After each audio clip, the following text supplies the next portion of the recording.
Okay, good afternoon, everyone, and welcome to today's webinar, Social Media Recruiting, Moving Beyond the Job Board.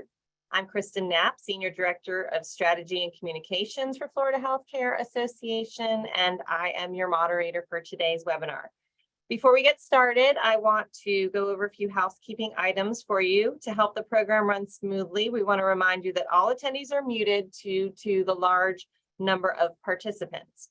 We encourage you to use computer audio rather than a telephone to maintain the sound quality for today's presentation.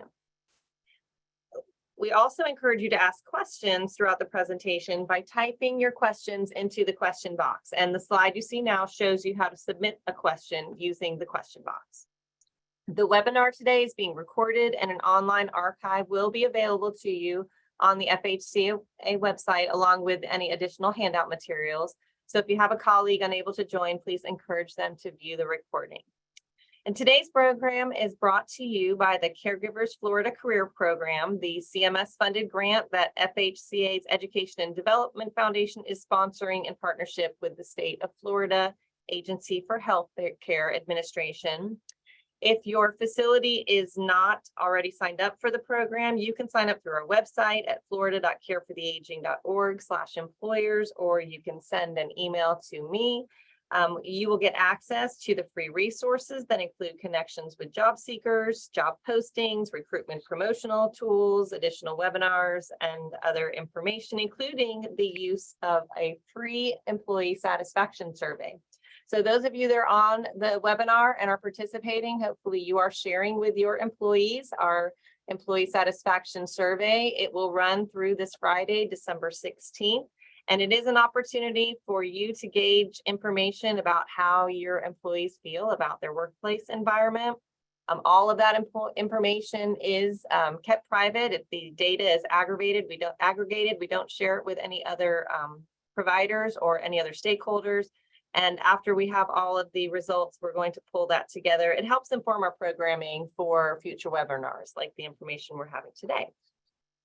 Okay, so we are ready to get started now, and I am going to turn it over to our speaker, Ashley Perkins, who is the Director of Digital Content for SACS Media, which is the strategic communications firm that FHCA partners with and has for the past decade. Ashley, turn it over to you. All right. Well, as Kristen said, my name is Ashley Perkins, and I'm the Director of Digital Content at SACS Media. Today, we're going to be discussing social media recruiting, particularly moving beyond just the traditional job board. So in today's digital age, nearly 80% of job seekers use social media when conducting their job search. While traditional outreach is still important, using social media strategically is a great way to expand your reach among potential job candidates. So staying active on social media is an effective way to do a few different things. First, it's great for strengthening your brand. It's really important for the brand awareness, get that positive messaging out there to various target audiences. It's a great way to showcase your culture. We'll get into that a little bit more later on in this presentation, but as you probably know, work culture is a big part of what drives people to accept a job position or find a job. So it's a very important thing, not only to have a good work culture, but to let people know about it. And in the end, by taking these actions, you can interest people in applying for jobs. So for comparison, this is a quick breakdown of where people are at on social media. So as you'll see, Facebook's kind of the giant of everything. It's been that way for years now, but we've got other social media channels like Instagram and TikTok that are quickly catching up. Both, all of those are surpassing 1 billion active monthly users. In comparison, you have channels like LinkedIn with over 600 million active users, compared to some of the more traditional job board websites, including Indeed, Monster, and Career Builder. So taking advantage of using all these platforms is really important to make sure you're casting that net out there and making sure you are reaching the people that you want to reach to pursue a job.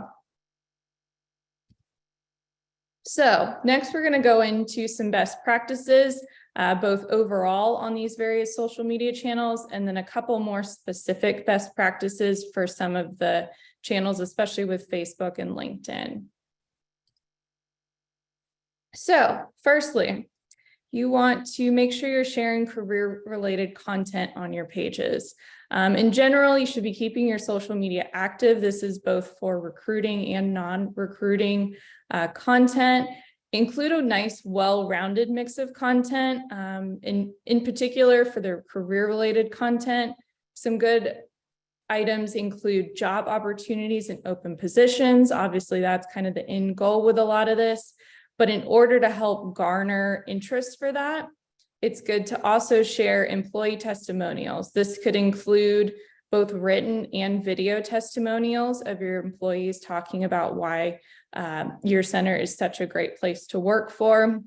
That kind of shows that word of mouth and personal focus of why people like to work at your company. It's one thing saying you're great, but hearing people that work there say you're great takes it to another level.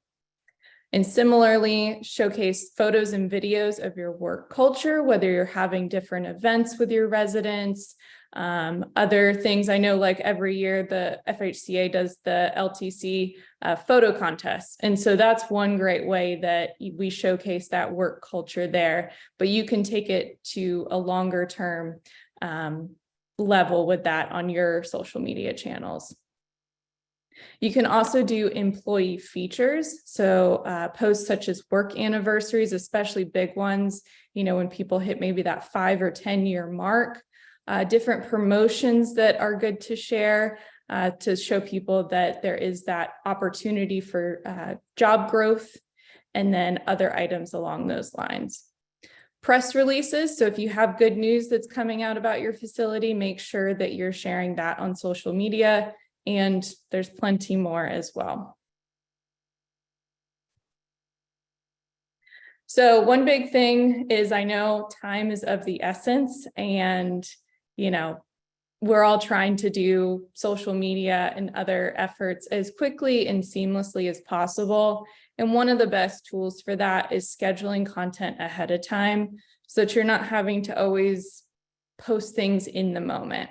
One of the easiest ways to do that is to schedule posts in advance. Facebook and Instagram both offer in-app scheduling through the Creator Studio, which makes it really easy, especially if your center does have multiple pages for different regions. You can schedule content for all those pages in a much more easier way. There are other scheduling tools that you can consider as well, including Social Pilot, Hootsuite, Sendable, and Sprout Social. Now, some of these other ones do sometimes come with a subscription fee. So it's just kind of looking into what meets your needs the best, as well as your budget. And then in addition to having your pages active, it's also great to use interest groups to find potential candidates. So both LinkedIn and Facebook offer groups based on interests. And so you can participate and get involved in those groups, you know, looking for ones that are industry specific, and participate in those and, you know, share new job positions and things of that nature. And a big one, I think similar to what we discussed as far as the workplace culture, is use your employees to be your brand ambassadors. Encourage them to share your social media content. This includes all content that, you know, makes sense for them to share with their social networks. And particularly if there's job openings and other good news, encourage them to share that content. LinkedIn in particular has a feature where you can kind of send like a push notification for people that work at your center, and so that they'll get a notification to see that there's a new post and then they can share it. You can also send newsletters to encourage your employees, maybe a monthly or weekly newsletter to be like, hey, here's what we posted on social media recently. We'd encourage you to share this with your networks as well. And the big piece of that is, one, it's free advertising. And two, they likely socialize with similar people that are passionate and interested in the same things.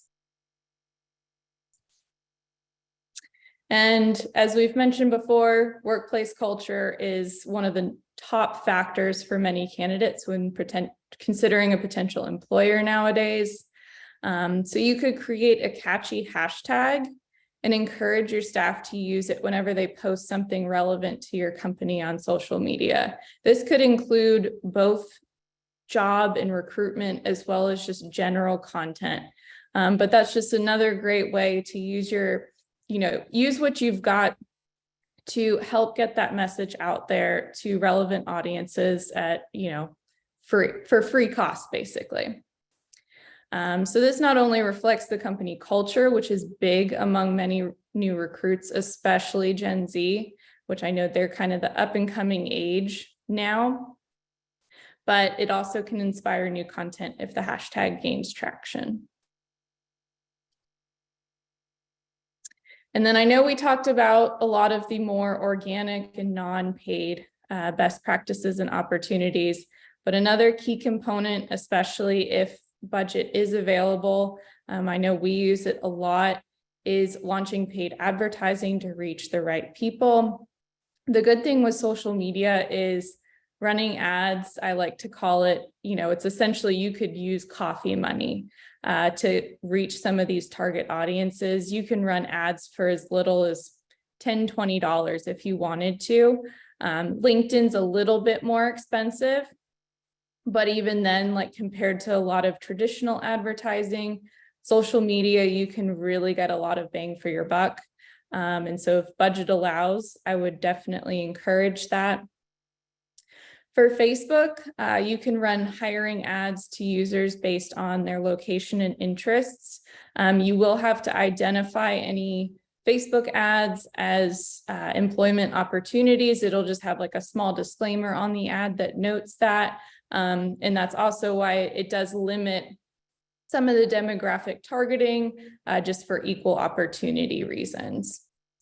LinkedIn is even better when it comes to promoting ads for hiring opportunities because it has a much more extensive targeting parameters available, such as you can target by field of study, job title, current job, and many more.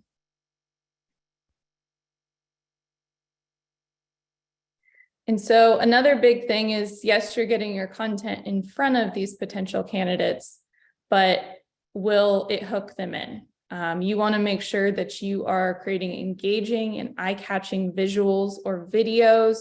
There's several different tools. I think they've gotten even better nowadays for non-designers to create beautiful designs that will catch people's attention.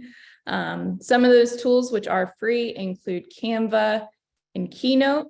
And then Unsplash offers a great library of stock photography for free if you need to go that route. I think in a lot of cases too, using actual photos from your center, especially of residents and staff, will be very important to help show that organic content. And then you also want to accompany those visuals with engaging copy in the caption that will entice people to want to learn more. All right, and so you've probably heard hashtags thrown around quite a bit. There's good ways to use them and not so good ways to use them.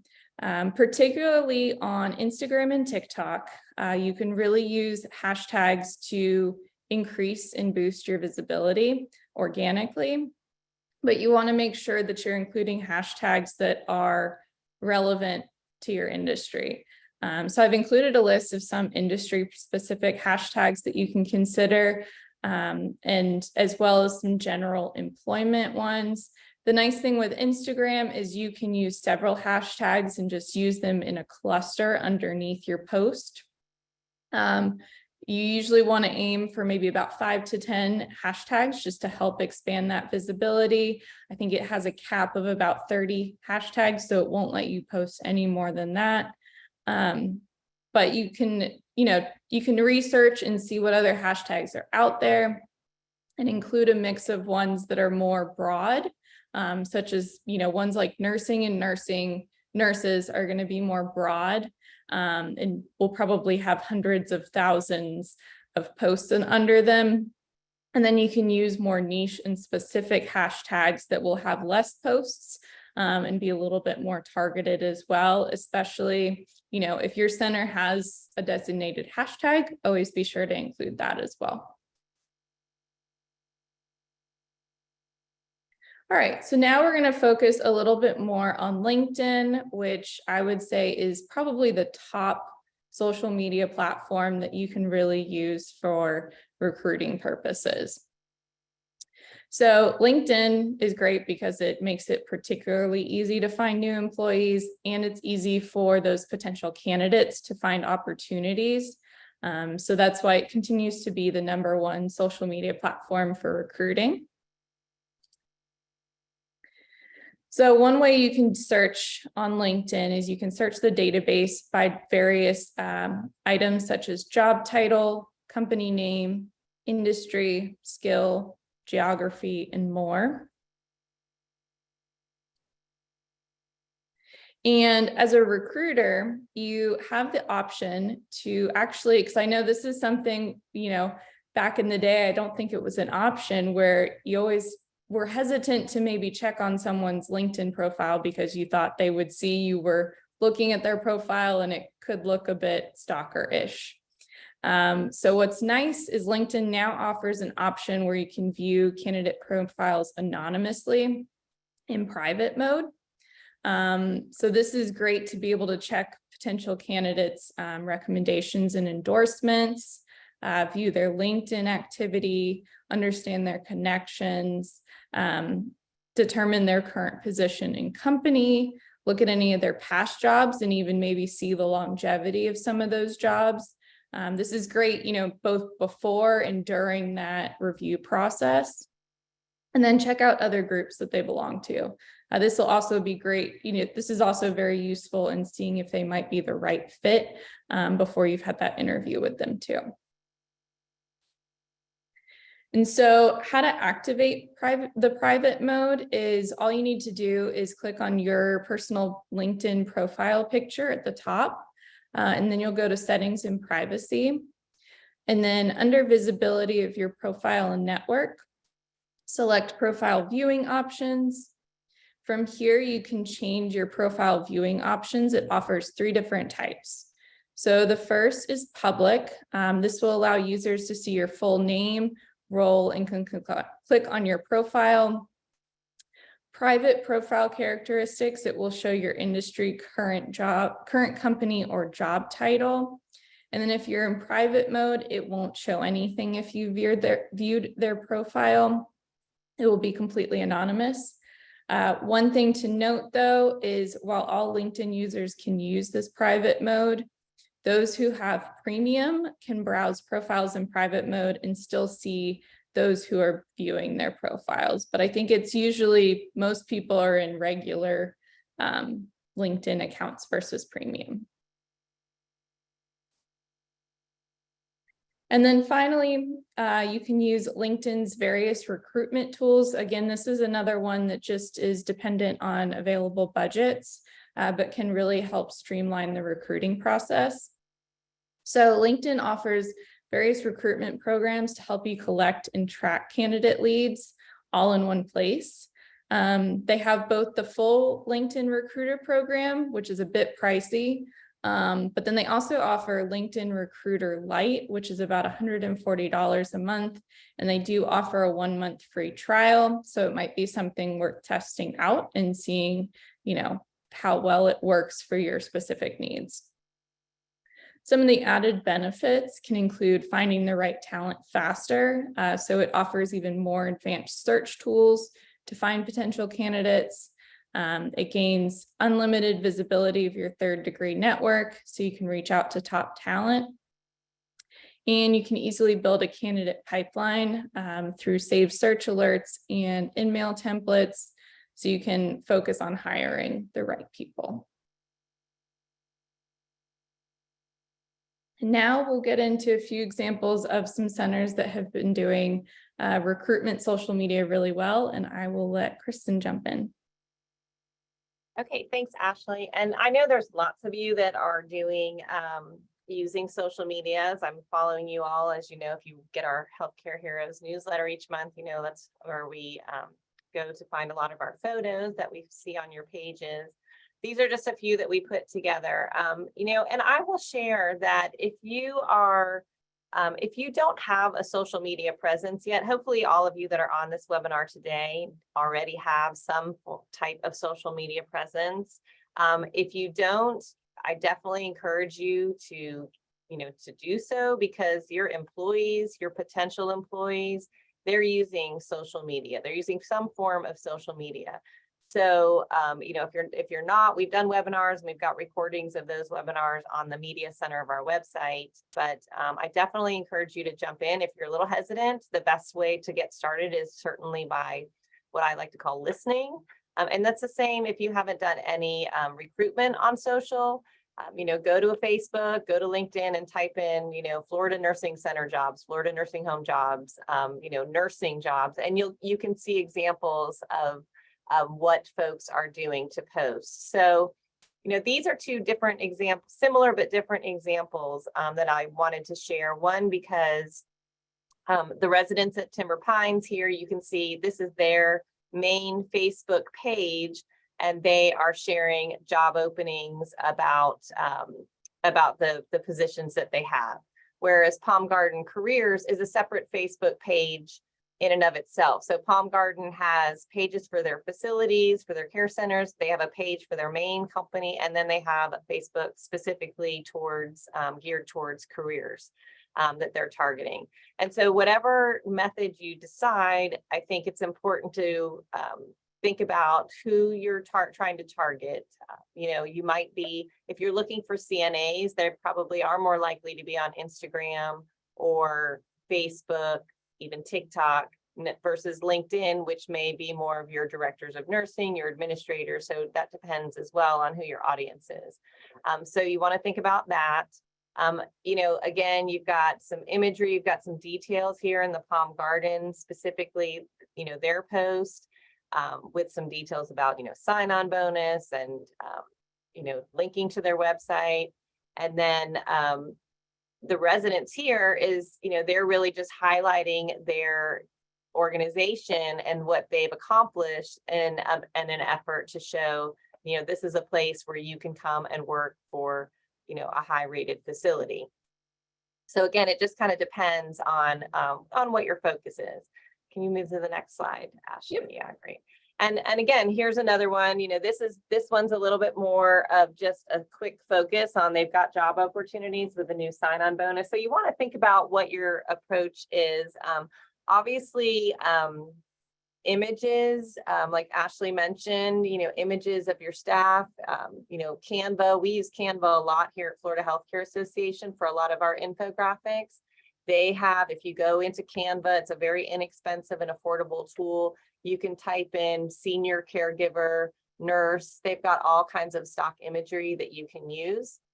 If you're using pictures of your own staff and your residents, you want to, of course, make sure that you have photo releases and you have approval to use those images, especially for your residents. So that's something important to consider. But I think pictures, as Ashley mentioned, testimonials, you know, social media is so organic now. You can use your iPhone to record a short video of your staff, you know, giving a personal testimonial. And that can work on Facebook. That can work. And you know, think about your presence, as Ashley mentioned. Think about it on a year round, not just from a recruitment standpoint, because you don't want to have every single one of your posts be about job openings, because then, you know, people might look at that and go, well, does anyone work at this facility? Because all they ever do is post about having, you know, vacancies. So you want to have a blend of what your posts will be, whether it's, a few posts about, some activities, maybe a resident's 100th birthday, maybe then you've got, a job opening, you're celebrating someone's, 10-year anniversary, or, you've received an award. Can you mix up the posts and, make sure that you don't have job opening after job opening after job opening, but like you want to showcase the culture of your care center in addition to putting out that information about the openings that you have. One thing that we, and if you do have job openings specific to different disciplines, that in terms of showcasing the culture, one thing that you can do throughout the year, there's recognition observances, recognition weeks and months, National Skilled Nursing Care Week, now it's called, National Nursing Assistants, National Nurses Week, therapy. I mean, there's a recognition week or month for everything. And so you can use that to highlight and showcase those team members during those specific months. And then you can also, as you have those features, do some events, do activities, take photos of those team members, and you can use them in future posts with their permission, of course, when you might have openings in those areas. We do have a healthcare observances calendar for 2023 that is going out in tomorrow's Focus newsletter. There'll be a link to it. So make sure you download that. And I'll also include that with the handouts from today's webinar so that you can look at the different recognition weeks. And that will help you, again, when you're looking for content to build out your social media posts so that you're not just posting about job openings. So again, these are just a few examples that we wanted to share. I think we're kind of wrapped up, but we're happy to take some questions if you have questions of either Ashley or myself about, from a recruitment tool, even from an engagement. And, we didn't really talk too much about building your audiences, but, I think that's something that, again, if you're doing to building your followers on social, if you are, again, doing a variety of different types of posts, that's going to help you in terms of building your followers. And Ashley, I don't know if maybe you want to share when you're doing a promoted post. So Facebook really allows you, for example, to drill down pretty specifically. So that's something, again, with a nominal amount of budget you can do and really get very tailored depending on who you're trying to attract in terms of your job opening post or even just engagement in general. Yeah, absolutely. I know with the hiring posts, it's more limited on Facebook because they've put that policies in place for that. But if there's other content, especially if you're starting from scratch and building that social media page and following, you can run ads, based on several interests, other demographic data, schools that people went to, their fields of study, all sorts of different parameters. I mean, you can get really deep into it. And then if you have things like contact lists, different customer lists, you can also upload those into Facebook as long as you have at least name, first name, last name, email address, and any more info you have, the better it can match people on Facebook. And you can do similar on LinkedIn as well. But basically, if you've got that information from sending out email lists, you can use that on social media as well for paid advertising. And that's another great way from that follower building standpoint, because those are people that are likely going to want to engage with that content. If you do have a question, you can use the question box at the bottom of your screen. You can just simply type that in and we'll be happy to answer that. So we'll give that just a minute, Ashley. And since while we're waiting, see if we have any questions. I will say that Ashley mentioned our long-term care photo contest. We're going to be launching that again in January. So as you're thinking about building out your social media campaigns, also think about what amazing pictures that you might have taken or someone on your team might have taken over the past year, because we definitely want to see those and we want to, get those featured in our long-term care photo contest. And I'll give one more plug as well. If you have an employee working in your care center that has either advanced up the career ladder, maybe they started as a PCA to a CNA to a nurse, or they worked in as a CNA and now are, a shift manager or a supervisor, or even moving into an administrator role, we want to hear from you. We are looking at doing some PR campaigns in conjunction with our legislative initiatives, really to highlight the people. We want to talk about the faces of long-term care, the people that are working in our care centers and their longevity and their commitment, and what makes them special in caring for your residents. So if you have someone, we've been doing Zoom interviews to generate content and writing some little short bios about these people that we'll be featuring in our early spring campaign. So please send them to me, kknapp@fhca.org. I know y'all know how to get in touch with me. And we'd love to feature them because we love using real people. We love using your employees and using, the real stories behind them in all of our PR campaigns. So it looks like we don't have any questions. So with that, I will wrap things up. Ashley, I want to thank you for presenting today. We appreciate it. And thank all of you for participating. Again, the webinar has been recorded, and this and the handouts will be posted not only on our FHCA page, but also our florida.carefortheaging.org. And I believe this is our last webinar of the year, but we've got a great events lined up starting in January 2023 for FHCA, and hope everyone has a great holiday, and we will see you in the new year. Thanks.